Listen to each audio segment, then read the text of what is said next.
Well, it's a sight you'll see everywhere today, flags at half-staff. Today, we stand with the people of Uvalde and South Texas. Good afternoon, I'm Fiona Gorstiza. I'm Jen Tobias-Shusky filling in for Mike today. And here on SA Live, you know, every day we try to celebrate San Antonio and South Texas, bringing you positive stories and being that bright spot. Today, obviously very difficult making my kids' lunches this morning. I was in tears, definitely weighing heavy on all of our hearts. Oh yes, and we know a lot of people are hurting today after yesterday's tragedy in Uvalde, and many of us are looking for ways to help. And there's an emergency blood drive happening right now at the Herbie Ham Activity Center in Uvalde. It's going on until 2 p.m. For people living in San Antonio, the South Texas Blood and Tissue Center says all their appointments are booked through Saturday. However, if you still want to make a donation, there are more appointments for the Memorial Day drive. You can also book appointments through University Health. There's a link on SALive.com. Just go to the As Seen, click the As Seen on SA Live tab. All right, well, if you're struggling on what or how to tell your children about what happened in Uvalde, we promise you, you're not the only one. You know, we have a lot of questions as well. So we invited parent coach and pediatrician Dr. Lulu here with us today for some advice and to talk and help us help you. Thank you so much for coming today. All right, Thank so you for having me. Dr. Lulu, a lot of parents, you know, sent their kids off or dropped their kids off at school today. Is it good to keep them on a routine right now? I would say it's always best to keep them on routine for those kids who are not directly affected. No one is going to judge you if your kid was in that school and you do not send them to school today, but children love routines. They like, and they don't want to follow the rules, but they like the routines. So I'd say don't change the routines. However, the conversation you must have. Yes. We have to have that talk. And don't forget, I sent my child off to school today. Yes. I missed the memo of wearing black, but hey, I sent my child off to school today and I had to deal with that. My child is 17 years old, might be 6'2", but still a baby at heart and had a lot to say to me this morning. So I recommend if you have an older child like I do, have the conversation. However, let them talk. And let you listen. Go ahead. Well, it's interesting with the age gap. I have a 9-year-old and I also have a 7-year-old, and they're handling it very differently. You mentioned your 16-year-old.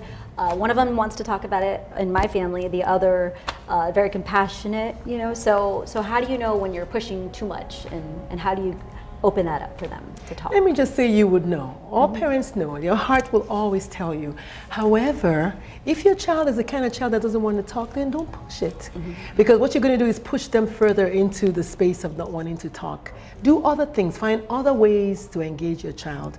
All kids have a secret, I don't know, button that you know you can press or you can go to. And if you know your child well enough, it should not be hard. For some kids, you can just go for a walk. Walk the dog and just say, you know what are your thoughts about what happened? Because I know you and your friends probably talking about it. Right, they may be talking to their friends at school, even though they may not be talking to you. To you, Yes. exactly. So They're true. always having the conversations amongst themselves, whether it's George Floyd or the shooting in Buffalo, they are having the conversations. And so your job is to insert yourself in there, wherever, get anywhere you fit in, and just leave it open, leave the door wide open. Have questions like, what are your thoughts? How are you feeling? Open-ended questions. In a casual kind of setting, like you said, go for a walk. Don't necessarily sit them down. Let's talk about Have it. ice cream, Yes. right? Yes. Or an activity that you know they enjoy, right? Yes, yes. And we talked about activities because we said you can always also ask your younger children, what would you like to do for the kids? Kids always want to engage, they want to help. What would you like to do? They might say, want to make a phone call, want to draw a card, want to send a bouquet of flowers.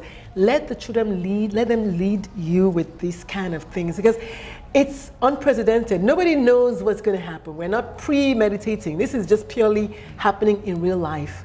So meet your child where your child is, ask them open-ended questions and just say, I'm here whenever, if ever. Like your child that doesn't want to talk too much, that's okay. Write a note, put it in their lunch bag, say, Mommy loves you. Whenever you're ready to talk about it, I'm here to listen. Communicate in the way your child wants to communicate. Some are more talkative like me, some are more, less talkative Reserved, and just right. want to, yeah. So just meet your child where your child is. I can't say that enough. Meet your child where your child is. And it's important not to stay silent, right? Oh my At goodness. This time. Yes, I say talk saves lives. That's one of the 2 hashtags that the American Foundation for Suicide Prevention uses. Silence kills and talk saves lives. So I say talk all you have to, just talk about it. Go for ice cream, talk. Go for a drive, talk. Go walk your dog, talk. Cooking, talk, but talk. Don't keep it to yourself. And it's important for parents to just be involved in their kids' lives, right? At Know any what stage. know what your kid is doing. Know what your child is up to, no matter what age. Especially if your child is older. Engage in them. The room is yours, the house is yours, the door is yours, right? If you have to go in there, go into the room. Sit down on the bed and just get into the space. Be available, be accessible. The kids actually want to communicate with you, even if it's a grunt. That's communication. Yes. Even if it's a grunt, that's communication. So come into the space, sit on the bed, lay on the bed, and make eye contact, and then start talking. So that's something that parents can do. That's just one thing that parents can do. What can parents and teachers do? Thank you for asking. Parents, you're also not absolved from this pain. I cried this morning. My friends cried this morning. Cry if you need to, you know. Don't show this strength that you know you don't have. Be real, be vulnerable. Let your child see you going through the motions. And talk to your spouse or your significant other. And for the teachers, get help.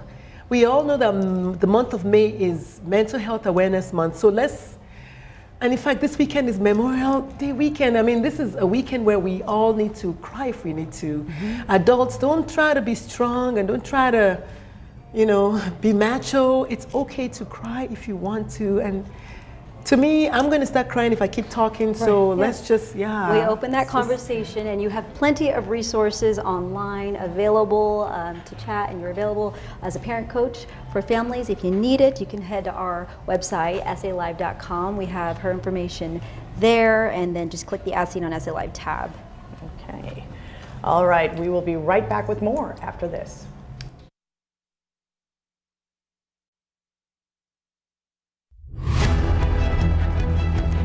Well, as you know, our hearts are with everyone in Uvalde. It hits close to home for many of us, even many on our SA Live team, and many guests, you know, we've had on the show. You saw some images there from Uvalde. Today, actor Matthew McConaughey, who is also from Uvalde, he released a statement. We'll share that in a bit, but we'll share a little bit of the interview that we did about a year ago, and just him talking about his love for Uvalde.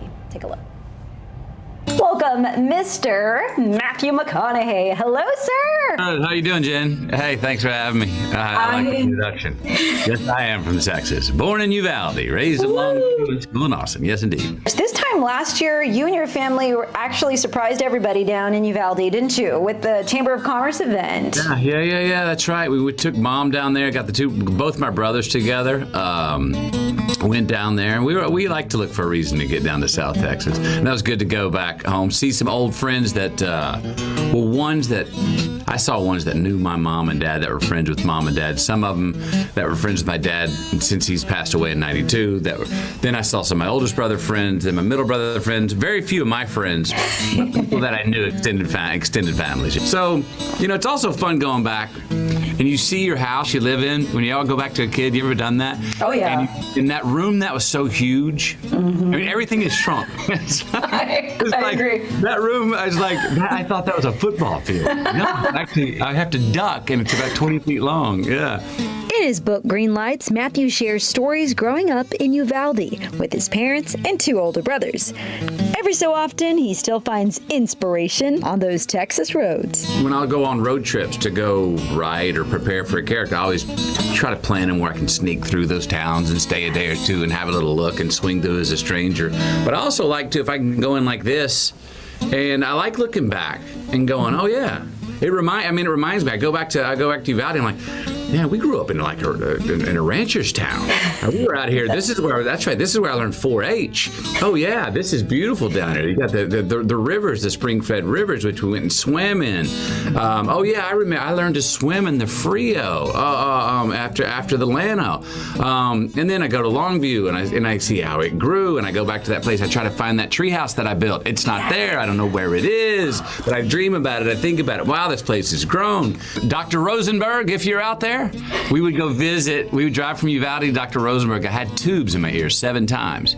And so I would have to get them pulled. And that was the road trip to San Antonio from Uvalde when I was a young kid. And I remember my mom saying, look, to get these tubes pulled out, it's going to hurt a lot. We can kind of put you under, but it'll cost like $500. Or if you just sit in the chair, real still, and go through the pain, he can do it for like $150. And the deal was, you go, if you do it for $150 and save us the money and go through the pain, I'll get you a TCBY yogurt on the way home. And so that was hard. Wow. I get pulled, I'd cry, but I'd get a yogurt on the way home.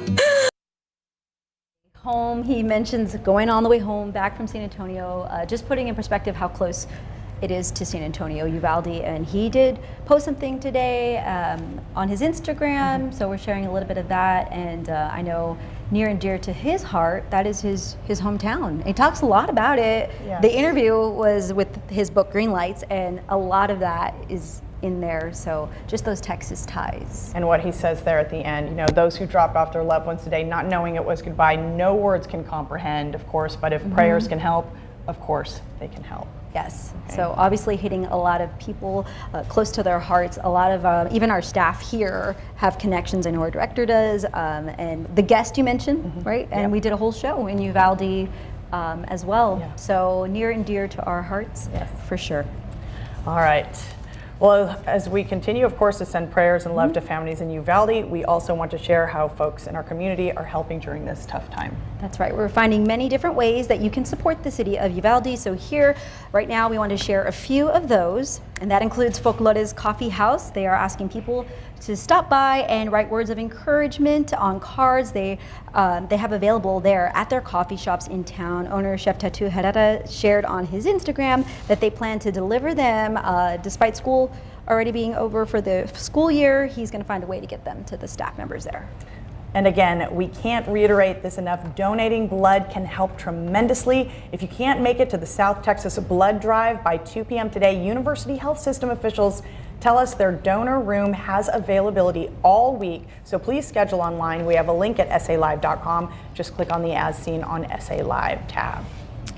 And we know that some food trucks here in town are sending food. Sari Sari is one of them. Their food truck is headed to Uvalde today. I did reach out to see if they know exactly where they will be, but they are offering free meals. I'm waiting to hear back where exactly they'll be. Of course, you can follow on their social media to keep up with them and see where they're going to be. But again, these are free meals that they're providing to families, first responders.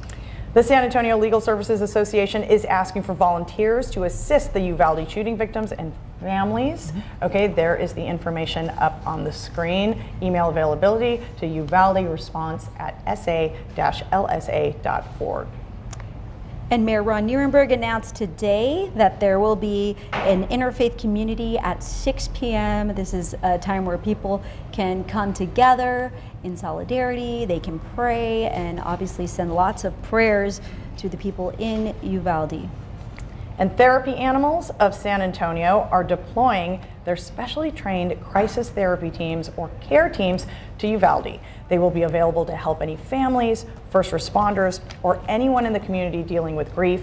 They will be at the Willie De Leon Civic Center at 300 Main Street in Uvalde. They are a new team within Therapy Animals of San Antonio, specially trained for such an occasion. All right, and you saw earlier El Remedio food truck as well. So they are also headed there by the Civic Center. We were going back and forth sending messages. The owner of the food truck, he did tell me that he's representing all of San Antonio and just hoping to show the love and support representing San Antonio for Uvalde, and they are giving away free food. Again, these are free meals for anybody there in the area, first responders, families, whoever needs to eat, because they still have to eat. And such a testament to our community and the local businesses here, because they really step up in situations like this when Yes. it's needed. So Yes. thank you to all of them. You and I were talking about food. I mean, that's just something that you do when you're grieving as well, and it just a little bit helps, right? Absolutely, So- absolutely. And of course, keep it right here to KSAT 12 for any of the latest developments. You can also check ksat.com, the KSAT 12 app, and they will continue to keep you updated. Yes, thank you so much for watching, and we will see you tomorrow.